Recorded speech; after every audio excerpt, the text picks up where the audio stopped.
A very warm welcome to a new episode of IDFC First Bank Presents Leaders of Tomorrow Season 11. I'm Ritwika Gupta. Tonight, we'll be focusing on our month-long theme of travel and hospitality.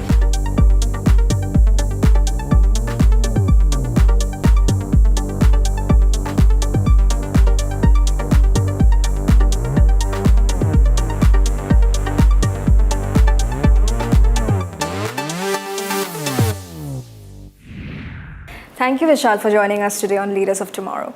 Thank you, Ritwika. Thank you for having me over. So I want to begin by asking you to share some of the big ideas or the emerging trends that you are seeing, taking shape in the travel and hospitality industry. What can you tell us? A lot has been changing in the travel industry over a period of time. In any case, when people like me were growing up, we would typically take one holiday to a native place or to the grandparents' place. Yeah. Now, all of that has changed significantly over the last few years. Now, people want to take multiple holidays, and they were taking pre-pandemic, let's say, people used to take one big holiday in a year, maybe combined with one short-haul holiday within the country and things like that. But post-pandemic, what has happened is, obviously, people were locked down for such a long time. They've realized, and there's a greater appreciation for how they want to fulfill their aspirations and their bucket list and things like that. So travel has completely changed now. There is a greater demand and the desire for travel to explore the world. So people are now taking one, let's say, a long haul or a longer duration holiday. They are also taking multiple shorter trips, which means 2 or 3 trips is now becoming kind of a norm. They're taking within the country or to a short haul destination like a Dubai or a Maldives, or for that matter, a Vietnam or a Thailand. So people are now wanting to get their experiences out of the way. So they have a checklist saying that this is what I need to do. There is a greater appreciation and empathy towards their own desires and needs, and people are becoming more conscious about it. This is what is happening post-pandemic. So, all of this is combined together with the desire to travel. I think there is a complete evolution in the buying behavior. Customers are feeling a lot more empowered. There is a use of technology that is happening. A lot of information and the pricing discovery, or for that matter, the experiences that they can have, be it the food experiences, be it the adventure, or what can they do in terms of sightseeing. So there is that desire to actually go out, travel, and behave like a local. So that's obviously allowing the customers, that's actually what is making the customers buying those kind of holidays. So there's a greater focus on what kind of an experiences that they would want to do. Now, if there are children in the family, they want to have experiences for the children, and obviously there are adults, the couple, they have a set of experience that they design for themselves. So it's a combination of things. When it comes to corporate travelers, if I'm a business traveler, I would love to extend my official trip. If it's a long haul destination, I want to extend my official trip, and what we call it in our industry, the B leisure segment.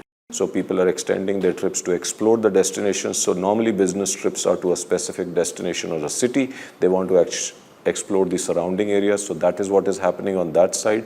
MICE, on the incentive travel or the MICE travel or the meeting businesses as it is called, there is a lot of pent-up demand because there are unspent budgets. People have been performing, but obviously there were restrictions to travel. So there are greater budgets that are coming into place. So the group sizes are becoming a lot larger. They want to reward performers, people who have performed in difficult times actually, because the trading environment was very, very difficult. So people are doing that. So overall, there is a lot of change. There is a lot of focus on the experiences. There is a use of technology. So customers want to feel empowered. They want to do their own experience discovery. They want to co-create their experiences with companies like ours, and be it any segment, be it the incentive travel. So we're seeing an overall very, very strong desire to travel. Nice.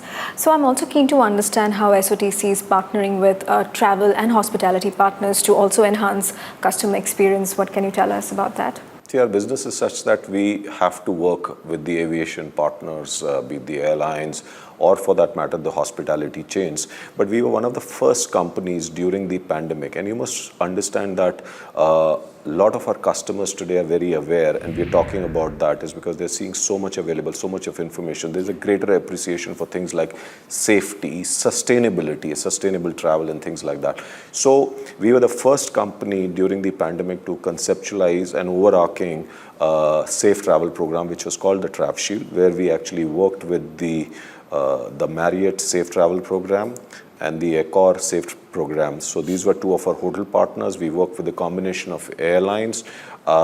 And what we created was this whole program which guaranteed or gave the assurance to the customer that he will be safe if he were to travel with us, because we were taking care of all the necessary information in terms of the restrictions, in terms of the requirements, which is the testing requirements and things like that. We were partnering not only with the hospitality or the aviation partners, but also with the insurance company. We also tied up with, let's say, a fintech company, so that because there are a lot of the age of our customers are getting much younger people are traveling.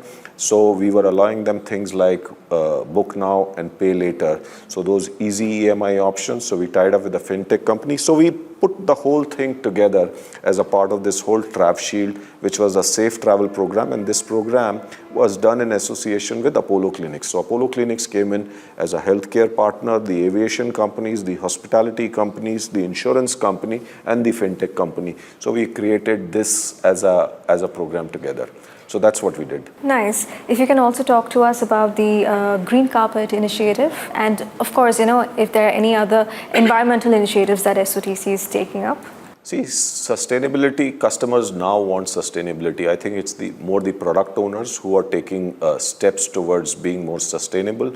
But as a travel arranger or as a tour operating company, we are taking all the steps that are required. We have an industry first again at this point in time, which is the Green Carpet Initiative. Green Carpet Initiatives now, SEBI has mandated the top 1,000 companies, which are listed companies by market capitalization, to start making a report, which is called the Business Responsibility and Sustainability Report, with the BRSR. Now, this is a reporting at this point in time, but SEBI has started to track that. So companies are now mandated, without an exception, to actually make a sustainability report of what is called their carbon emissions. So the first step is to actually start measuring this. Green Carpet, which is an initiative by SOTC, Thomas Cook, LTI Mindtree, and facilitated by Fairfax Digital Services. So 4 of us have come together and we have created this initiative where we give a tool to a corporate through which all their business travel, and I'm qualifying that by saying all their aviation travel or the airline travel on business work, we will be able to give them their carbon emission for each trip that they take, and they will be able to measure it, analyze it, and based on that, they can take decisions to actually see how they can reduce their carbon footprint. Nice. Well, finally, before I let you go, tell me, what is your outlook on the travel and hospitality industry in India in the years to come? I think this is a business which will continue to go because people during pandemic or post-pandemic, I think people have realized that it's very important to invest in experiences, invest in travel, and obviously travel gives you a perspective, and people appreciate that perspective. People are beginning to appreciate, and these are finer things in life, and people are beginning to value those. And it's not only about saving money and investing in stock markets or in fixed deposit. People want to invest in themselves, and travel is one good way of doing that. Right. So my sense is this industry will continue to grow on a double-digit basis, even if we see at this point in time there is enough and more coverage on very, very high airfares, very high hotel rates and stuff like that. But despite that, there is a very strong demand because the desire to travel, and when I say desire to travel, it's a sentiment. People feel the need to travel. Obviously, it expands their horizon. It gives them a perspective. It helps them create memories with their families. They spend time with their families. So this industry will continue to grow. The way I see it, we want SOTC to be one of the most loved brands in travel segment in the times to come. Yeah. Well, wonderful. That was really insightful. Thank you so much for taking the time out. You're most welcome. Thank you so much for having me over. Thank you. With that, it's a wrap on this edition of IDFC First Bank Presents Leaders of Tomorrow Season 11. We hope you enjoyed the conversations. Thank you and goodbye.